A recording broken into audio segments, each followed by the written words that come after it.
के ज्यादा खतरनाक जराए में मुलव्वस वो अपनी कानूनी कार्रवाई में हम उनकी मदद करेंगे, लेकिन ये जो होता था पहले मुकाबला दिखा दिए बिल्कुल नहीं करेंगे। हम अभी भी उनको ये एक ऑफर कर रहे हैं, हथियार डालें, मेन स्ट्रीम में आ जाएं, अपने फैमिली बच्चों के साथ रहें, और अगर जराए में तो आपको जाके केस करेंगे, हमारी इन्वेस्टिगेशन टीम उनकी हेल्प करेगी। हम हर लिहाज से हम पॉलिटिकल हमारे पर भी कोई प्रेशर नहीं है। पुलिस के पास वेपन है, रेंजर्स के पास तो जरूरत पड़ेगी हम फौज को भी इस्तेमाल करेंगे।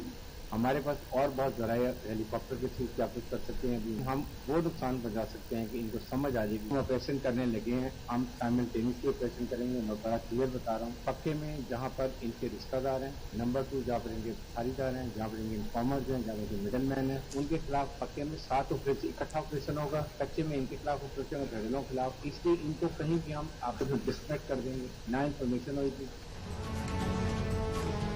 सिंध जे निगरान घरू वज़ीर कचे जे धाड़ेलनि ऐं पथारधारनि खे हथियार फिटा करे पेश थियण ऐं केसिस खे मुंहुं ॾियण जी आछ करे छॾी।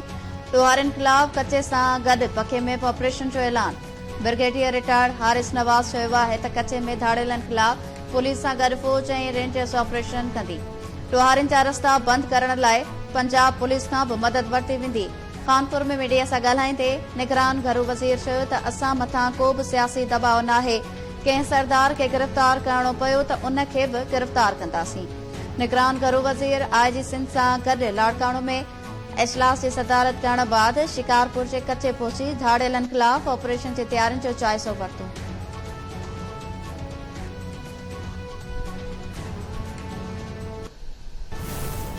सक्कर कल जा रहे हैं, इंशाल्लाह सक्कर में जाके मैं प्रेस कॉन्फ्रेंस भी करेंगे, वहाँ पर उनकी फैमिली से भी मिलेंगे। हमने इन्वेस्टिगेशन का ऑफिसर भी आपके सामने कुदूस कोलोडो ने चेंज कर दी है, जो डिमांड थी उनकी फैमिली से मिलेंगे। अभी सिर्फ थोड़ा सा पानी और है और हमें पता है कहाँ पर है, तो ये हमने किसी एक मिनट के लिए भी हम सुस्ती नहीं कर रहे हैं। और अभी हमारे साथ बड़े अच्छे दोनों DIGs हैं, मुझे पूरा कॉन्फिडेंस है। जो अभी हमीद खोसर साहब उधर हैं और इज्जत नवेद जिस्तानी साहब हैं। बात ये होती है कि आपका टॉप लेवल क्या चाहता है। हमारा कॉन्सेप्ट बड़ा क्लियर है, कोई हमें और इसके अलावा नहीं, ना सियासी अज़ाइम है, ना हमने किसी से वोट लेना है। हमने वोट अपने आवाम से लेना है। मैं चाहता हूँ आप लोग TV पे आके बताएं कि जी यस वी फील वेरी सिक्योर।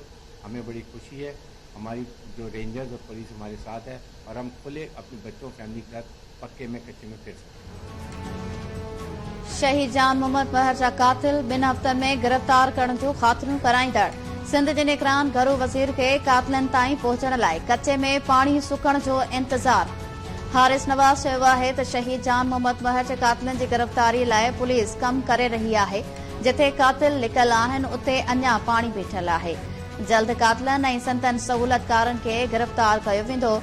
आऊं पाण सुभाणे शहीद जान मोहम्मद महर जे वारसनि वटि पहुची साणनि मुलाक़ात कंदुसि ऐं केस में थियल अॻभराई बाबति ॻाल्हि ॿोल कंदुसि।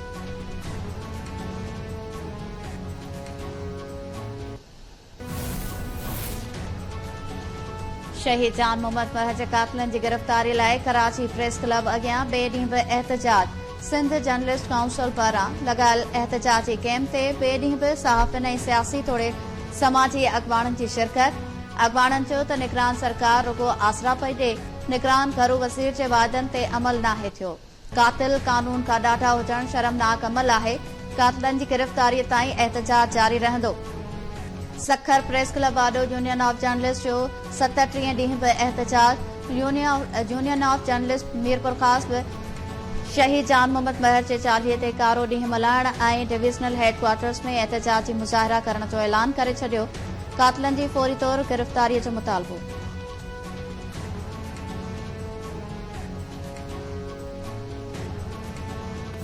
फातिमा ते तशद्दुद जी तस्दीक। पोस्टमार्टम रिपोर्ट में चयो वियो आहे त फातिमा फौड़ जो मौत बीमारी न पर तशद्दुद सबबु थियो। फातिमा खे सीने ऐं मथे ते धकु लॻो, जंहिं सबबु संदसि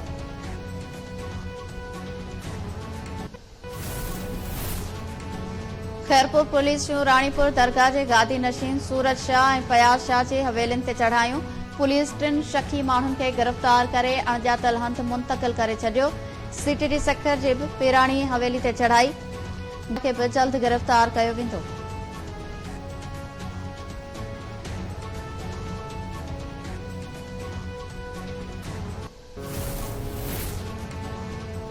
लेवल प्लेइंग फील्ड वारो मामलो हाणे सभिनी खे नज़र अचे पियो ऐं लेवल प्लेइंग फील्ड बाबति ख़दशा बि नून लीग सां आहिनि। तरक़ियाती फंड्स ऐं मंसूबनि बाबति उसूल वाज़े न आहिनि।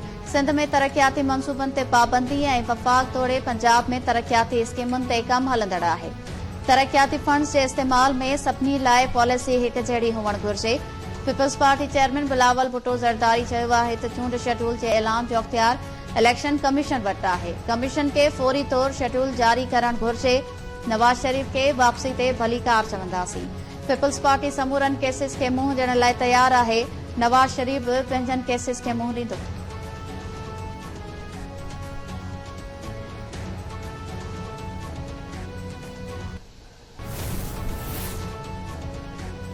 सुप्रीम कोर्ट जे चीफ जस्टिस काज़ी फाइज़ ईसा सुभाणे अहम इजलास सॾाए वरितो। पाकिस्तान बार ऐं सुप्रीम कोर्ट बार जे अॻवाननि खे शिरकत जी दावत। इजलास में इल्तवा हेठि केस उकलाइण ऐं इंसाफ़ जी फ़राहमी बहितर करण ते वकील तंज़ीमुनि खां तजवीज़ूं वरितियूं वेंदियूं।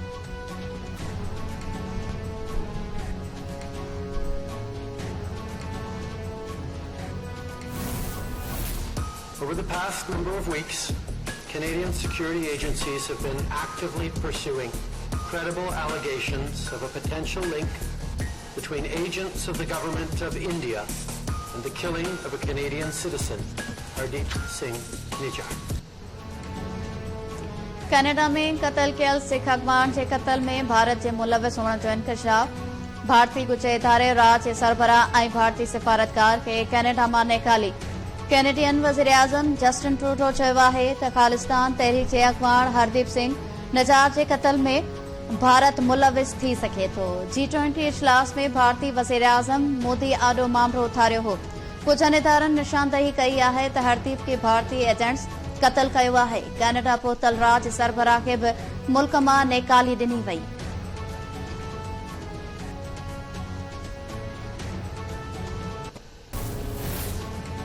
स्टे ऑर्डर बावजूद ऑफर ऑर्डर जारी थियण संजीदा मामलो आहे। गुज़िरियल तारीख़ुनि में ऑफर ऑर्डर जारी थिया आहिनि त आसानी सां ख़बर पइजी वेंदी। सभ खां वॾी नाइंसाफ़ी मेरिट वारनि सां थिए पई, जेके 2 सालनि खां धिका खाइनि पिया। इहो नथो थी सघे त देग बचाए पंहिंजनि में विरहाए छॾियो। सिंध हाई कोर्ट सूबे में 1 खां 15 ग्रेड ताईं भर्तियुनि ख़िलाफ़ जारी थियल स्टे ऑर्डर में 3 अक्टूबर ताईं वाध करे छॾी।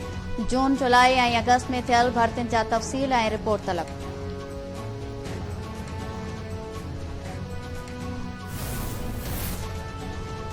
कराची जे इलाइक़े सदर में FIA टीम जो शॉपिंग मॉल ते छापो। मुल्की ऐं गैर मुल्की करंसी ऐं स्मगल थियल सामान हथ, हिकु जवाबदार गिरफ़्तार। FIA तर्जुमान मूजिब ग्लोबल मोबाइल जे मालिक खे गिरफ़्तार करे संदसि कब्ज़े मां 3.5 लख रुपया रोक, 1500 Saudi Omani riyal, mobile phones, laptop हथ कया आहिनि। जवाबदार स्मगल थियल सामान दुबई खां कराची एयरपोर्ट ताईं बिना कस्टम ड्यूटी अदा करण जे हासिल कयो। जवाबदार हवाला हुंडी में मुलविस आहे। मथस केस दाख़िल करे जांच कई पई वञे। सिंध में बिजलीअ जूं रहतूं अदा न करण ते कार्रवायूं।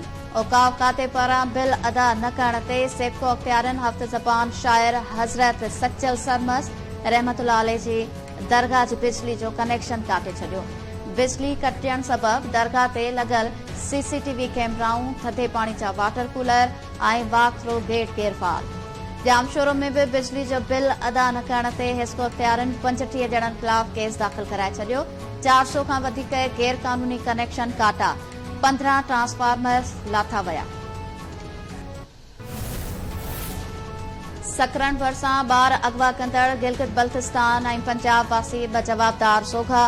ॻोठ बाजी चांडियो मां जवाबदार अमीर पठान ऐं उमेर पंजाबी बाड़े ज़ाहिद बिरोही खे अगवा करण जी कोशिश कई। ॻोठाणनि ॿिन्ही जवाबदारनि खे सोघो करे पुलिस हवाले कयो। ॻोठाणे आचर बिरोही जी फरियाद ते केस दाख़िल। जवाबदारनि ॾोह जो एतराफ़ बि करे वरितो।